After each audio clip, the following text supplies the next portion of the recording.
Please का काम करला? हम गाड़ी चलाइला, गिटी दुकान पर गिरी ला देला, कौन काम बचल बा? तुरा हम देख रहे नहीं के आवाज सुन ना होता। कौन काम करीला?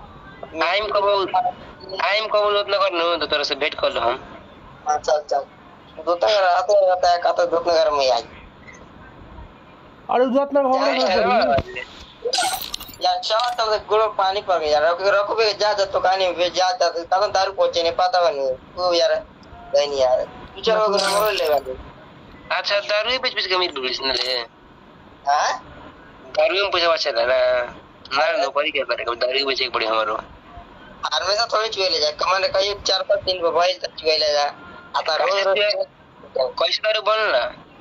महुआ से मीठा से खाद से। अरे खाद से कौन डाल यानी खाद डाल लेगा और ये खाद है डीएपी उड़िया कौन काम करेंगे ना रे अकेला का है ना खराब का डाल दे बताओ। अरे हम लोग कुछ न ले खाली महुआ मीठा बस। महुआ कहां से डालला?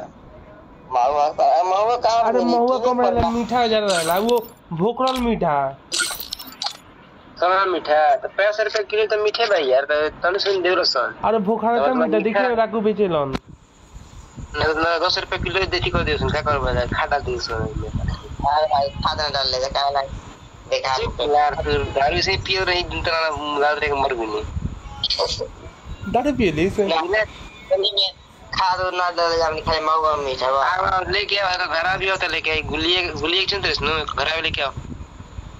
अरे कहाँ तक अभी हम नहीं जा पाएगा यार रात की ना जाएंगे यार आओ रे भाई दारू पिए का मन कर लाओ दारू पिए का मन